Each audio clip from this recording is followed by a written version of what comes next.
Hello and welcome to PFF Fantasy Football Podcast, Week 1 Running Back Edition. I'm your host, Ian Hartitz, breaking down all things at the running back ahead of Week 1.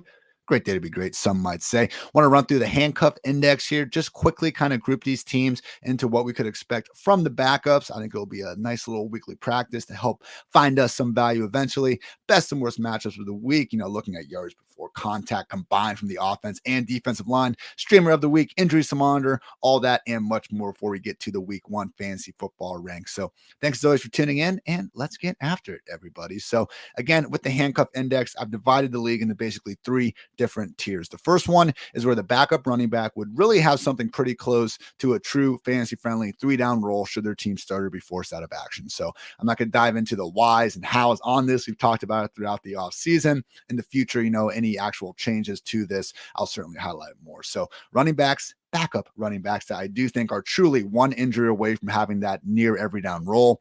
Michael Carter on the Jets. Okay, if he's a starter, then the same thing applies to Breece Hall. Whichever way you cut it, it looks like a 2 running back system where if one guy goes down, the other one's about to take the hell over.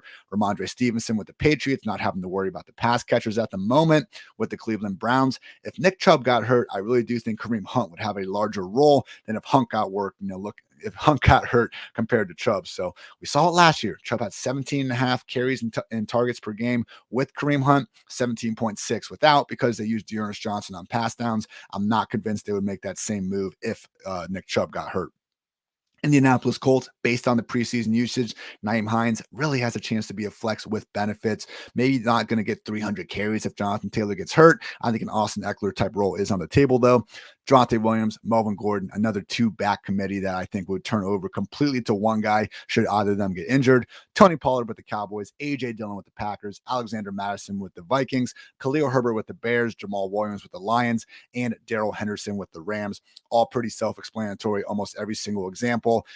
Only one that isn't, that we haven't seen this play out, exactly what we're talking about here, was Jamal Williams with the Lions last year. He was still getting 20, 18, and 19 touches in his 3 games without DeAndre Swift. I'm confident his snaps would have been higher had he been healthier himself. Now, these next teams, I think they give their backup running backs a nice boost if the starter missed times, but we'd still be looking at a sort of committee.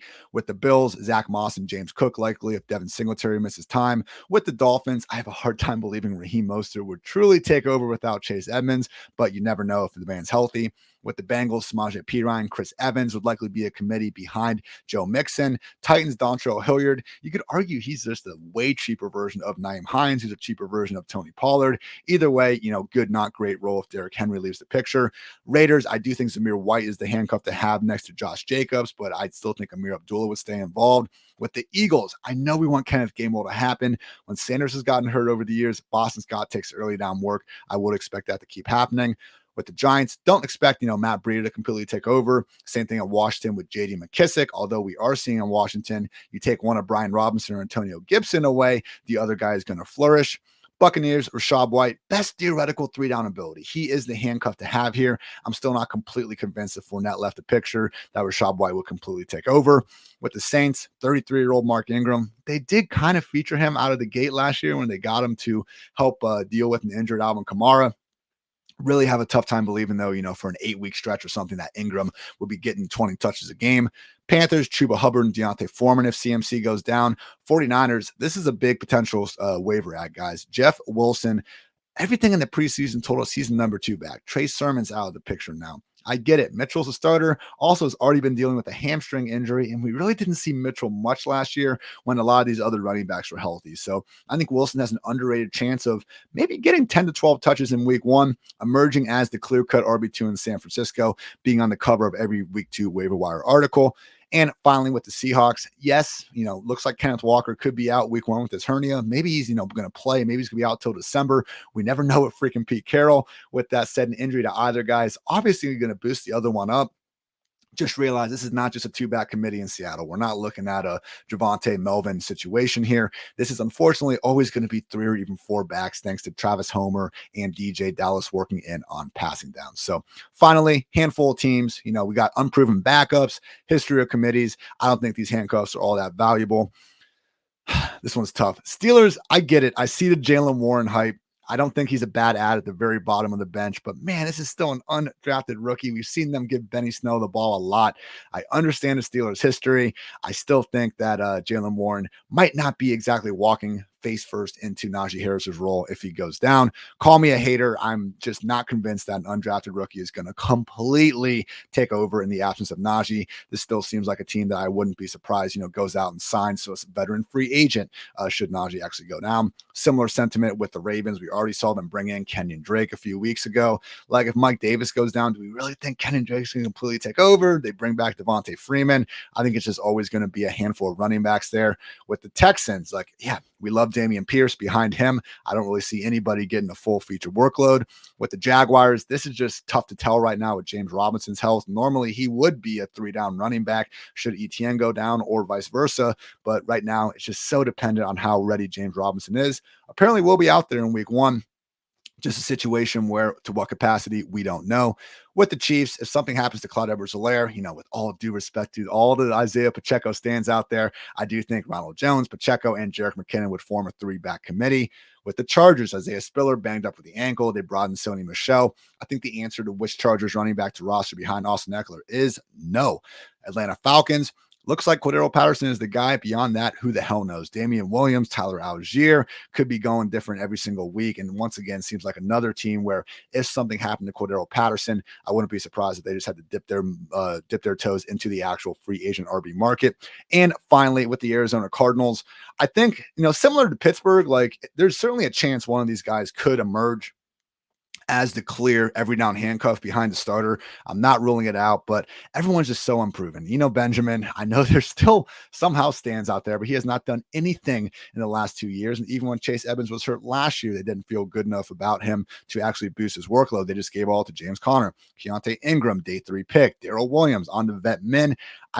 Even though we have seen Cliff Kingsbury utilize a featured back really throughout his entire tenure in Arizona, I'm not convinced with Darrell Benjamin, or Keontae Ingram that any one of them will completely take over in the absence of James Robinson. So that's the handcuff index ahead of week 1. You can catch this article on PFF.com, and with the app PFF Plus is a nice little subscription. You can get yourself free until the start of the season. So make sure you check that out. Went ahead, I took every offensive line's yards before contact per carry last season and basically took the sum of that and the defenses that they're facing yards before contact allowed. So just I think a more pure way of kind of comparing the exact same matchup thing we always do in our head. All right, this is the 5th best offensive line versus 28th best defensive line. I just combined those metrics to try to actually show, I think an objectively better measure of that mismatch that, again, we usually talk about. We're getting, instead of 2 numbers down to 1. Here are the top 5 offenses expected to dominate the line of scrimmage.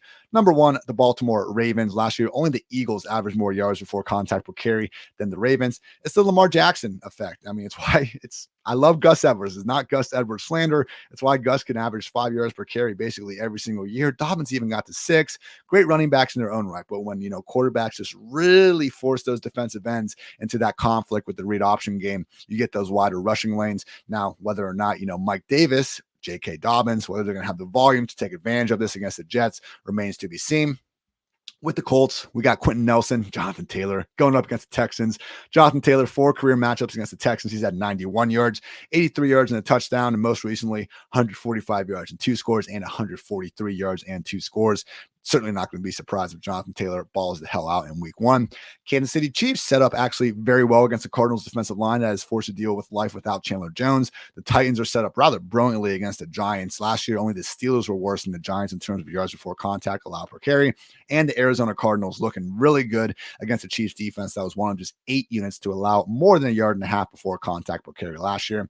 On the other side of things, these are the 5 offenses not looking good. They could have some struggles actually, getting any sort of just yardage under their belts before meeting first contact. The Chicago Bears, nobody was better than the 49ers, Nick Bosa and company, in limiting yards before contact per carry last season.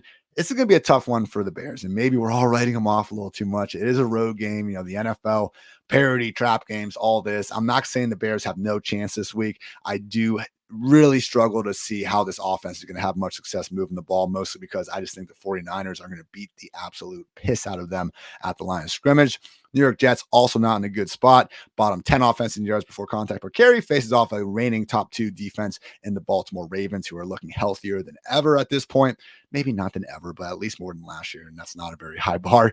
Pittsburgh Steelers, one of just 5 offenses last year to average less than 1 yard before contact per carry. Don't worry, though. Najee Harris gets his volume. He's an every week starter. With the Atlanta Falcons, going to be a tough matchup against that, ever great Saints front 7, but we did see Cordero Patterson overcome that just fine last year with some of those great catches he had. Remember that one down the sideline to ice that game? Oh, buddy, I do. And finally, the Houston Texans. Yes, Dameon Pierce is starting. That's awesome. Also, this is the reigning league worst offense in yards before contact per carry. So he's going to really need to be special to overcome this sort of piss poor offensive environment, especially if they're still going to be throwing the ball more so to Rex Burkhead, Dario Gubawale than Dameon. Speaking of Dameon, how can he not be the major riser of the preseason? Just keep in mind that he is looking at selective company here. So since 2010, we've only had actually over the last 10 years. So since, 2012, only 5 rookie running backs who were not drafted inside the top 3 rounds that went on to produce a top 24 fantasy football finish. So Alfred Morris did it. Zach Stacy did it. Jordan Howard did it. Philip Lindsay did it. And even James Robinson did it. I am projecting Dameon Pierce to do it. He was my season-long PPR RB23 going into the year. Just, the hype for him has been moving from an RB4 and RB5 into like a low-end RB2. Don't get too carried away. That's all I'm saying. Major faller has to be Brian Robinson, off crutches, seemingly recovering great from the gunshot wound, which is fantastic. Still on the PUP list, and he's someone that a couple weeks ago we thought was going to be starting. So just based on the last few weeks, he has been a faller. Matchup I'm really looking to take advantage of this week could be Javonte Williams and Melvin Gordon against the Seattle Seahawks. I mean, last year, the Jets were the only defense worse than Seattle in terms of just allowing PPR points per game to opposing running backs. And this is actually the reigning 32nd ranked defense in terms of receptions and receiving yards allowed to the position. Then you take Bobby Wagner away. Like, I'm not saying 2021 Bobby Wags was, prime version or anything like that, but I just think in this matchup, man, Javonte and Melvin, if we're giving both of them 15 to 20 combined carries and targets, I would not be surprised if both guys wind up being able to put in top 24, if not top 15, top 12 finishes. The matchup I'm being cautious of, not a full fade, but Ezekiel Elliott versus Tampa Bay Buccaneers. I just think this is going to be one of those games where Zeke is going to have to battle a combination of brutal inefficiency and less volume than normal. Like, this is a week where I think Zeke is going to be much closer, if not even behind guys like Josh Jacobs, like Antonio Gibson, Dave Montgomery. At a minimum, he is going to be in that tier. So just keeping in mind, with Zeke, this matchup last year, Dak threw the ball 58 times. Zeke is incredible. He's incredible in pass protection. I think that's probably what they're going to use him for against the Buccaneers front 7 that isn't guaranteed to be quite as good again, but we talked about havoc in our defensive podcast a couple of weeks ago, and this consistently under Todd Bowles has been just one of, if not the very best defense at just wreaking havoc at the line of scrimmage again and again and again. Kellen Moore knows this. Only 11 carries for Zeke in this matchup last year. Maybe he falls into the end zone once or twice. Again, it's not impossible by any stretch of the imagination, but I do think, guys, as I look at the week 1 ranks, not week 2, not week 3, I just have a tough time being overly high on Zeke. So not an auto fade, but he is my RB23 of the week. I would start guys like Clyde Edwards-Helaire, Chase Edmonds, Elijah Mitchell, Miles Sanders, Josh Jacobs, even Antonio Gibson ahead of Zeke this week. The streamer of the week. I get it. Might not need a streamer. It's week 1. Hopefully you're able to draft actual starters in your league, but it is going to be Mike Davis. J.K. Dobbins with the ACL. His status hinges on how he practices this week. Per coach John Harbaugh, backup running back Gus Edwards will miss at least the first 4 weeks of the year. I know Kenyon Drake's there. He's only been there for a few weeks. It's not exactly great that he keeps bouncing around these teams. I think Mike Davis, who, don't look now, he was the overall, not per game.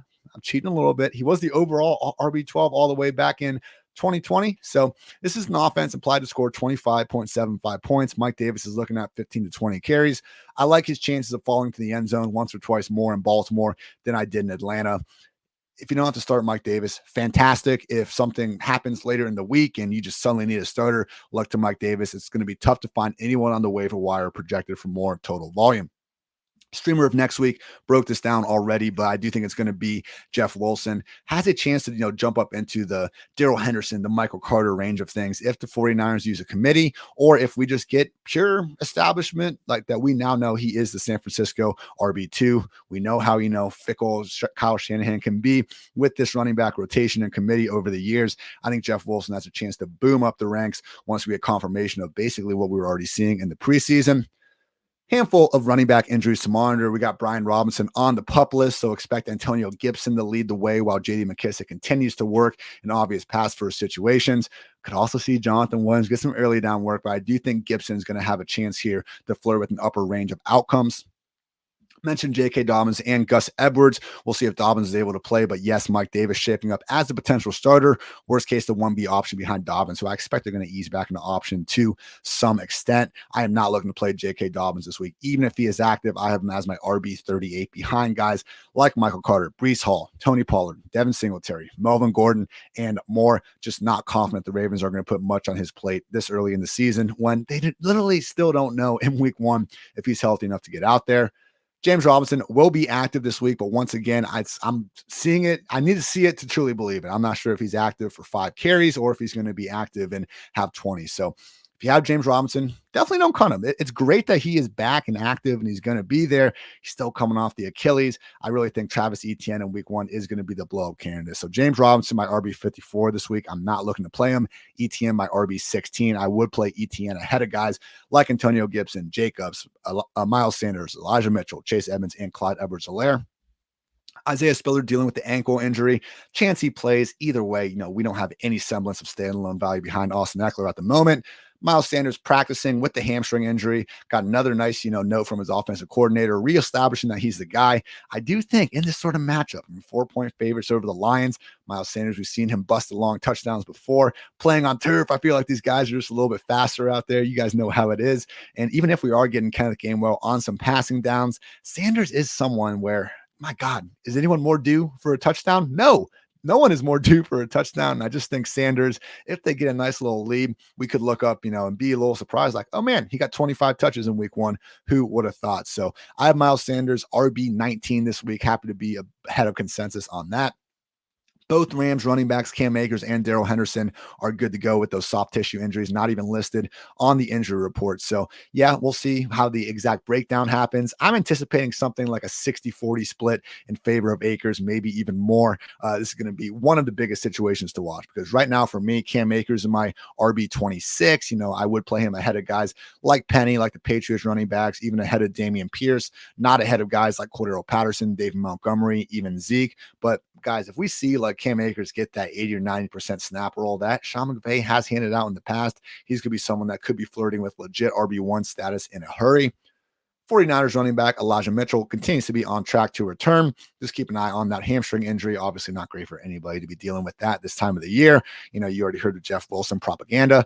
Kenneth Walker with the hernia remains uncertain. It's Pete Carroll. He could have 15 touches this week, or we could not see him until 2023. Anything seems possible. Rashad Penny will get that big boost if Walker is out. But guys, even last year when Penny was absolutely balling out, that wasn't an offense where Russ was playing much better at the end of the year, and he still wasn't getting elite snap rates. We still saw DJ Dallas and Travis Homer.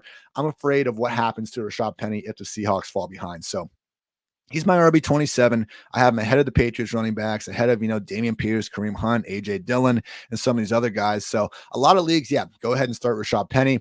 Just realize I don't think we're looking at like an RB1 or anything like it was last year when Kenneth Walker was out of the picture. And finally, Ty Montgomery. He's not a viable fantasy option, but if he is indeed going to miss time with this ankle injury, both, not just Ramondre Stevenson, both Ramondre Stevenson and Damon Harris will get a nice boost. So I do have Stevenson one spot ahead of Damon Harris because I think he has a slightly better chance of getting the targets. More than anything, though, really wouldn't be surprised if we see Harris and Stevenson, one series you, next series you, and there's just not quite as much inner substitution, on a play-by-play basis. PFF projections have 5 running backs projecting to see at least 20 combined carries and targets in week 1. Derrick Henry leading the way with 23.5 against that soft Giants front 7. Dalvin Cook at 21.5. Najee Harris 21.3. Christian McCaffrey 20.8. And Jonathan Taylor 20.1. Also had a handful of running backs between 17.5 and 20 touches. Saquon Barkley, Alvin Kamara, Joe Mixon, Leonard Fournette, DeAndre Swift, Ezekiel Elliott, and Austin Eckler still going to see plenty of touches. Looking at running backs in full PPR scoring that you might just want to get behind, PFF actually projects 4 different running backs to see at least 4.5 targets per game in 2022. McCaffrey at 6.3. You notice how McCaffrey's the overall RB1 in week 1? Was kind of our thought process behind the whole season long thing. Najee Harris with 5 targets per game. Austin Eckler 4.6. Alvin Kamara 4.5. Just missing the cut. Leonard Fournette 4.4 and DeAndre Swift 4.2. I like Swifty. You're starting him in every lineup. Same thing with Leonard Fournette.